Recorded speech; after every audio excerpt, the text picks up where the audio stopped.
The utterly vile Bondi Beach attack leaves numerous disturbing questions about the government's bizarre response. Did the police respond quickly enough? The Bondi police station was a 4-minute walk from the beach.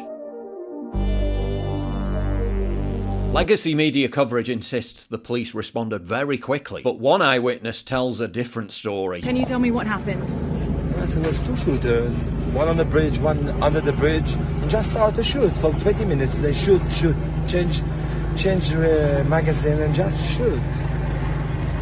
Simple as that. 20 minutes, was 4 policemen there, nobody give fire back, nothing, like they are froze, like for, it looked like 20 minutes. We know that at one point a brave local disarmed one of the attackers. Oh!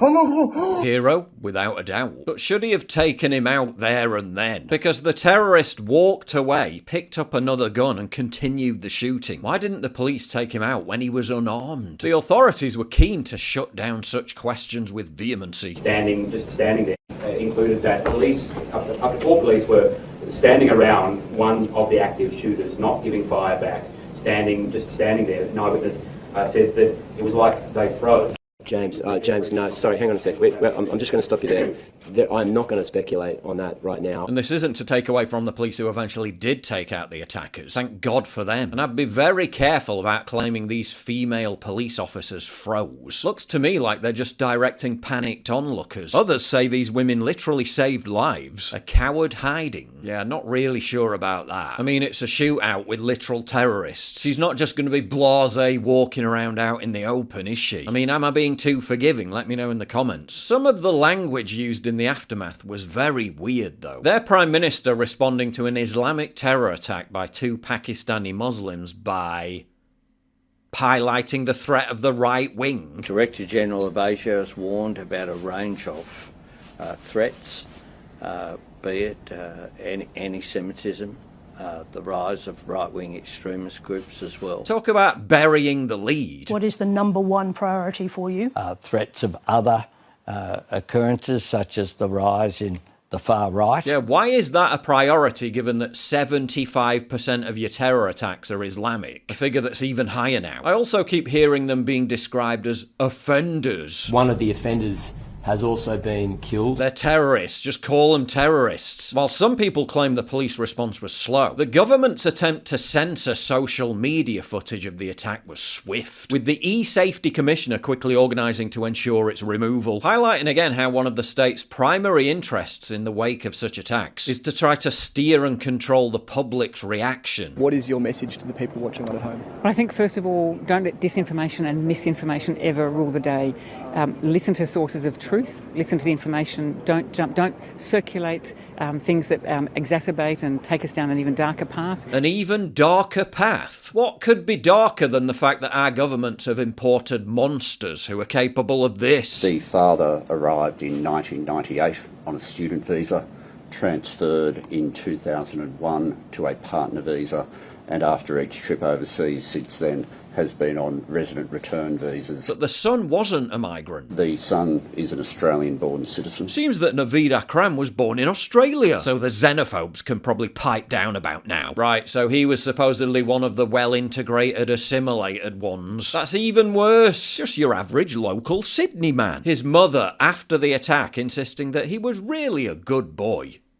We can't live with these people. Obvious signs of narrative control were in full swing less than an hour after the incident happened, with UK Labour MP Lola McAvoy absurdly insisting that the real takeaway should be that diversity's our greatest strength. So the escalation of this narrative of who we're against and how much we want to divide each other and how much we want to attack each other, that is really at the core of a lot of the problems that we have in the country at the moment. And I firmly believe that people are good and that given the opportunity they will look out for each other. And I just want to say that as much as possible we should try and detoxify the way that we think of people who aren't like us, because our diversity in this country is our strength.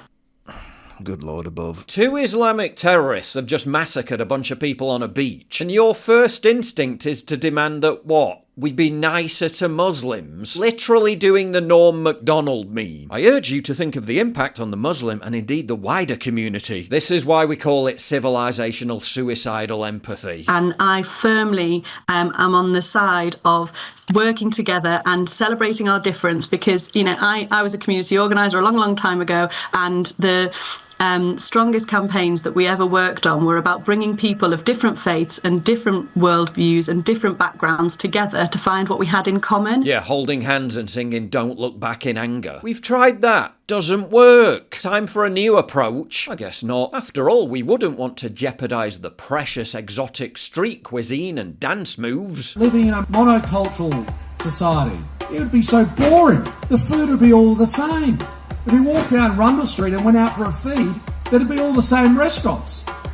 I couldn't think of anything worse. The music would have no richness and colour. We wouldn't see different dance performances like we've already seen just in the last few moments. We are so lucky. We are so fortunate to be able to have this here. And I say we should retain our dedication towards it. Multiculturalism doesn't add to South Australia.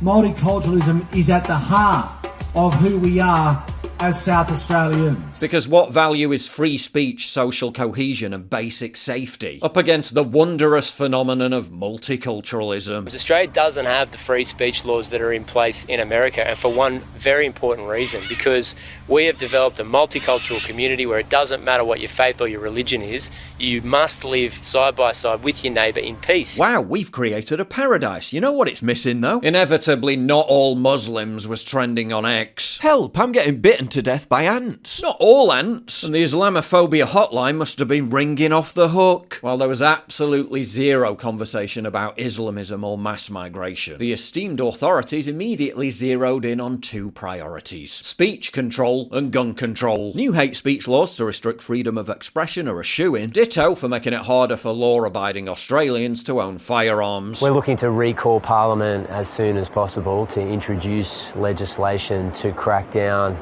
on gun ownership, but I'm determined to introduce the toughest gun legislation in the country. The government is prepared to take whatever action is necessary. Included in that is the need for tougher gun laws. I mean, to be really blunt, make it more difficult to get these horrifying weapons that have no practical use in our community.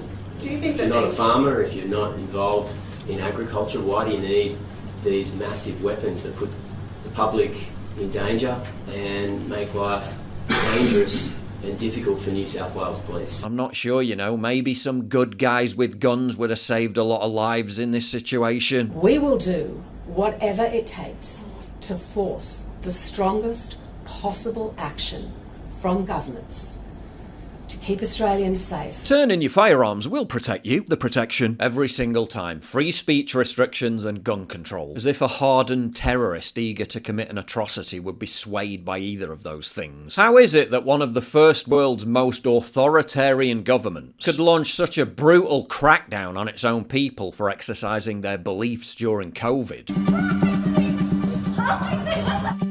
Literally ban the world #1 tennis player from entering the country. Ban right-wing YouTubers from entering the country. Weaponise its intelligence agency, ASIO, to monitor people expressing anti-migration sentiment as potential terrorists. Yet when it comes to the revolting belief system that inspired this attack, which had reportedly been allowed to grow and fester, specifically in Sydney in the months before the attack, allow such demons to live amongst us and plan this horror. ASIO knew about the younger shooter being linked to ISIS as far back as 2019. Yet since 2019, they banned numerous prominent critics of Islam from entering Australia, while literally letting ISIS brides return, giving them Australian passports, while overseeing an immigration policy, the largest influx in Australia's modern history, which allowed hundreds of thousands of people to enter from countries like Pakistan and Afghanistan, where advocacy for extremist violence is a minority opinion, but still disturbingly high. Suffice to say, given that government officials are being heckled at memorials. Blood on your hands, Tony Burke!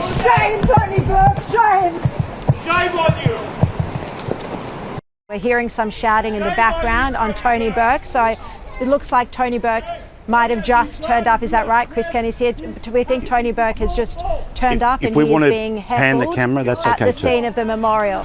Yes. Yes. So he's just walking out now. So everyone is yelling, "Shame on you, Tony Burke." Much of the narrative being pushed by the authorities is likely to be at complete odds with how many ordinary Aussies feel. I don't give a flying fuck who you pray to.